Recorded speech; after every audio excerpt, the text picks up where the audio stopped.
नमस्कार दोस्तों, मैं हूं आपका दोस्त आरपी। फिर से आपका स्वागत है आपके अपने यूट्यूब चैनल पर। और आज हम बात करने वाले हैं पीवीआर स्टॉक के बारे में। तो अपने हाई है लगभग 1720 और 1730 से लगभग ये स्टॉक अभी आ चुका है 1628 1630 के करीब। येस्टरडे फ्राइडे ये डे बिफोर येस्टरडे फ्राइडे बंद हुआ है। एंड इसके क्वार्टरली सेकेंड क्वार्टर के जो रिज़ल्ट्स थे वो भी अनाउंस किया गया है कंपनी की तरफ से। तो उसके बारे में भी हम जानने की कोशिश करेंगे। और अभी जहाँ से ये अनलॉक सीज़न स्टार्ट हुआ है, फेस्टिव सीज़न स्टार्ट हो चुका है, एंड वैक्सीनेशन ड्राइव जिस तरीके से आगे बढ़ रहा है, एंड जो मार्केट सेंटिमेंट्स दिख रहे हैं specially for the PVR and entertainment related जो आइनॉक्स है या फिर पीवीआर स्टॉक है, उनके लिए काफ़ी पॉजिटिव संकेत यहाँ पर हमें देखने को मिल रहे हैं। हालांकि स्टॉक काफ़ी ऊपर से भी नीचे आ चुका है। पिछले काफ़ी एक 10-15 दिनों से लगातार इसमें गिरावटें हमें देखने को मिल रही है। तो चलिए आगे जानते हैं क्या जानकारी है। सबसे पहले हम रिज़ल्ट्स की ओर बढ़ेंगे। तो देखिए यहाँ पर रिज़ल्ट्स क्या कह रहा है। Leading multiplex chain operator PVR limited on Friday reported A narrowing of its consolidated net loss to rupees 153 crore for the second quarter ended September 2021। तो देखिए यहाँ पर लॉस हुआ है कंपनी को सेकेंड क्वार्टर में। The company had posted A net loss of rupees 184 crore in the July September quarter year ago set PVR in A BSc feeling. तो देखिए लास्ट क्वार्टर में भी इनको नुकसान हुआ तो ऑलमोस्ट 184 करोड़ का, और यहाँ पर 153 करोड़, यानी लॉस मेकिंग कंपनी हम कह सकते हैं। क्योंकि जो मार्केट सेंटिमेंट्स है एंड कोविड एंड जो कोरोना वायरस जो इनके ऊपर असर किया है, शायद ही किसी और इंडस्ट्री पे इफ़ेक्ट हुआ है। तो मतलब 184 से पॉजिटिव हम यही कह सकते हैं कि 184 का करोड़ था last year compare to the same quarter, अभी ये 153 पे स्टैंड करता है, यानी लॉस में ही है। ठीक है, तो रेवेन्यू की क्या हाल है। देखिए रेवेन्यू पे भी हमें जानकारी क्या है। Its revenue from operation was up nearly 3-fold to rupees 120 crore during the quarter under review. It was rupees 40.45 crore in the corresponding quarter last fiscal year. तो देखिए यहाँ पर रेवेन्यू में हालांकि बढ़त देखने को मिली है, लेकिन रेवेन्यू के साथ हमें अगर फंडामेंटली अगर देखना है रिजल्ट्स में क्या हमें, क्योंकि रेवेन्यू अगर बढ़ेगा एंड प्रॉफिट अगर हमें इंक्रीज़ देखने को मिल रहा है क्वार्टर टू क्वार्टर बेसिस या फिर इवन ईयरली बेसिस पे भी हम कंपेयर करेंगे, that looks little bit healthy and positive sign. यहाँ पर देखिए जो लॉस मेकिंग कंपनी थी 184 से 153, हालांकि कुछ लॉस कम हुआ है, बट यस जो सेगमेंट में डील करते हैं अभी देखिए जितने लोग मतलब आएंगे, जितना ट्रैफिक बढ़ेगा, ट्रैफिक इन द सेंस जो भी लोग अगर थिएटर में जाकर एंजॉय करना चाह रहे हैं बिग स्क्रीन पर movies, then only they will get more revenue, that's it. तो आगे क्या अपडेट है, आगे देखिए अभी फ्यूचर क्या कहता है। अभी दिवाली फेस्टिवल में हम एंटर हो चुके हैं, ऑलमोस्ट यहाँ से 10-15 दिन दिवाली आगे, एंड ऐसे सीज़न में ब्लॉकबस्टर मूवीज़ का चलन है, आपको पता है। एवरी स्टार या फिर एवरी मल्टीप्लेक्स हो या फिर जो भी एंटरटेनमेंट इंडस्ट्रीज़ में हो, even actor himself they try की उनकी जो मूवी है either they list to big screen either in Dussehra, Diwali और क्रिसमस और न्यू ईयर। ठीक है, तो क्या एक्सपेक्टेशन है अजय बिजली जो चेयरमैन है पीवीआर के, वो यहाँ बता रहे हैं। All eyes are now on upcoming Bollywood releases which includes Akshay Kumar starrer Sooryavanshi which would set to the tune for the festive season. तो यहाँ पर क्लियर कट एक्सपेक्टेशन रख रहे हैं, एंड ऐसा लग रहा है कि ठीक है अगर सिचुएशन हमें साथ देंगे, क्योंकि कोविड के जो रिस्ट्रिक्शंस है इवन मुंबई, क्योंकि मुंबई में इनका काफ़ी अच्छा खासा बेस है, जो संख्या जो मैंने थिएटर्स की ऑलमोस्ट 170 लोकेशंस पर ऑलमोस्ट 800 बिग स्क्रीन ये शेयर करते हैं PVR around the India.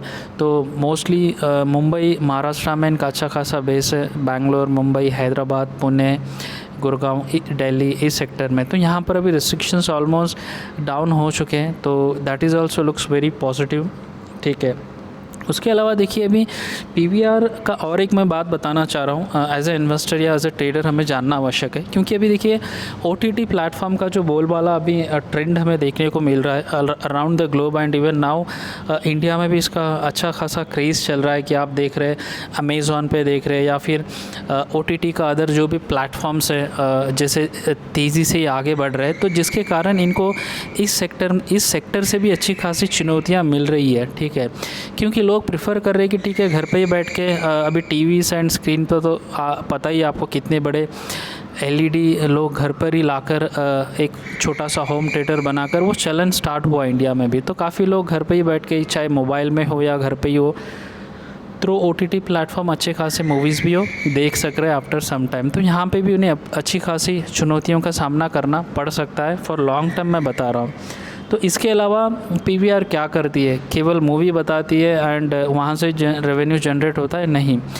Other than this PVR के दो ऐसे वेरियस बिजनेस सेक्टर है जहाँ पर ये आगे ग्रो कर सकते हैं। देन ओनली जो पब्लिक है, जो क्राउड है, वो बिग स्क्रीन की ओर आ सकते हैं। वो मैं दो जानकारी विच इज़ वेरी इंपॉर्टेंट मैं आपको बता रहा हूँ। देखिए पीवीआर प्ले हाउस तो एक तरीके का ये प्ले हाउस प्रोवाइड करती है अपने इन हाउस, मतलब जो थिएटर होता है वहाँ पर for various types of audience, जैसे बच्चों के लिए, बड़ों के लिए। ठीक है, क्योंकि ओटीटी पे आप ये सब नहीं कर सकते हैं। तो अगर आप थिएटर जा रहे हैं तो अदर देन आप मूवी देखने के अलावा आपको कुछ और एक्स्ट्रा देना होगा कस्टमर को। देन ओनली वो ओटीटी प्लेटफॉर्म के अलावा थिएटर में आकर सबके साथ बैठकर कुछ जो पर्टिकुलर एंटरटेनमेंट आप प्रोवाइड करेंगे उसका लुफ्त या फिर मज़ा लेंगे। तो क्या है जानकारी?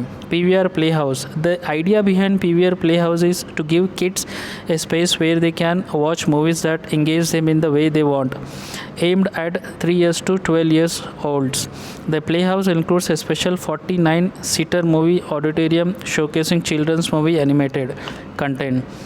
This format is available only in Delhi, Mumbai, Chennai and Hyderabad. तो देखिए यहाँ पर ऑलमोस्ट 3 से 12 साल के बच्चों के लिए 49 सीटर्स का एक ऑडिटोरियम ये रखते हैं पीवीआर, जहाँ पर बच्चे आकर जो इनका कंटेंट होता है, मूवीज़ एनिमेटेड कंटेंट जो होता है वो देख सके, जहाँ पे उनको एक अलग तरीके का फीलिंग आए, वो अच्छी तरीके से एंजॉय करें। और ये फ़िलहाल 3 से 4 ऐसी जगहों पर ये अवेलेबल है which is not available in OTT platform, right. तो इस सेगमेंट पे इन्हें आगे बढ़ना होगा very aggressively. Other than that देखिए ये एक है PVR 4DX. PVR 4DX is the second cinema chain in India to introduce 4DX in the country after Cinepolis. PVR has signed 22 theatre agreement with 4DX, which is the largest in the country out of the 18 are open. The each in Pune, Ahmedabad, Surat, Chandigarh, Indore, 4 in Bangalore. तो ये 4DX कहकर एक technology होती है जो theatre में इन्होंने already sign किया है ऑलमोस्ट 22 थिएटर से, जो ऑलमोस्ट 8 अभी ओपन है। तो इसमें होता क्या है भाई, 4DX हैज़ यहाँ पर है देखिए 4DX has a movie effects like hair, wind, water, lighting, snow, rain, smoke, scent, fog and mainly the seat shaking. The effects make you feel like a part of the movie. तो जैसे इससे पहले मैंने बताया था बच्चों के लिए एक अलग कंटेंट इन्होंने दिया है, एनिमेटेड कंटेंट, जहाँ पर बच्चे एंजॉय कर सकें। यहाँ पर क्या है देखिए 4DX मतलब जो मूवी वहाँ पर देखेंगे जो बड़े ऑडियंस भी, तो उनको भी उसी तरीके की फीलिंग के लिए ये snow, rain, smoke, mainly the seat shaking, तो ये सारे ऐसे other various types of entertainment provide किया जा रहा है इवन पीवीआर की तरह, क्योंकि इन्हें पता है अगर लॉन्ग टर्म अगर इस सेक्टर में बने रहना है तो other than movies and normal जो मूवी रिलीज़ होते हैं उसके अलावा इन्हें कुछ और एक्स्ट्रा करना होगा, जब ये इस मार्केट में टिक पाएंगे या फिर बन पाएंगे। क्योंकि जिस तरीके से अभी रिस्ट्रिक्शंस आए थे पिछले 1.5 वर्षों से एंड जिस तरह 1 से 2 साल में ओटीटी जिस तरीके ने ओटीटी ने मार्केट को कवर किया है और जो अपॉर्चुनिटी को उन्होंने ग्रैब किया है which is very huge and very big, तो पीवीआर को पता है, जिसके कारण ये 2 अदर सेगमेंट है पीवीआर 4DX एंड उसके अलावा पीवीआर प्ले हाउस। तो ये 2 सेगमेंट में इन्हें और काम करना होगा। तो ये जानकारी आवश्यक थी जो मैं आपको बताना चाह रहा था अदर देन इनके क्वार्टरली रिजल्ट। तो अभी स्टॉक की परिस्थिति क्या है, तो देखिए स्टॉक अभी मैंने आपको बताया ऑलमोस्ट 720 या 30 से ये ऑलमोस्ट गिरकर अभी स्टैंड कर रहा है। देखिए आपके सामने मैं ओपन कर रहा हूँ ऑलमोस्ट 1628 पे ट्रेंड कर रहा है, ठीक है। और अगर हम फ्राइडे का सेशन देखेंगे तो ऑलमोस्ट 2% की गिरावट हमें यहाँ देखने को मिली है। एंड अगर पिछले 5 दिन का भी अगर हम ट्रेडिंग देखेंगे तो 6% की गिरावट है। तो यानी नंबर्स सही नहीं है। एंड जो रिस्ट्रिक्शंस थे पिछले लगभग 1.5 वर्षों से या 1 वर्ष से लॉस में चल रहा है, कंपनी कुछ प्रॉफिट जनरेट नहीं कर पा रही है due to Covid and restrictions. हालांकि अभी रिस्ट्रिक्शंस को निकाल दिया गया ऑलमोस्ट सारे कंट्री से, slowly Covid cases come down हो रहे हैं एंड वैक्सीनेशन ड्राइव स्टार्ट हो चुका है। तो now we are in festive season, जहां पर हम ये एक्सपेक्ट कर सकते हैं कि जो फुटफॉल है इनका इंक्रीज़ होगा एंड जो फेस्टिवल सीज़न में जो बड़े मूवीज़ लाइनअप है जिनके कारण इनको फ़ायदा भी देखने को मिल सकता है। तो आशा करता हूँ ये जानकारी आपको पसंद आई होंगी। तो चैनल को सब्सक्राइब अवश्य कीजिए और वीडियो को लाइक ज़रूर कीजिए। धन्यवाद।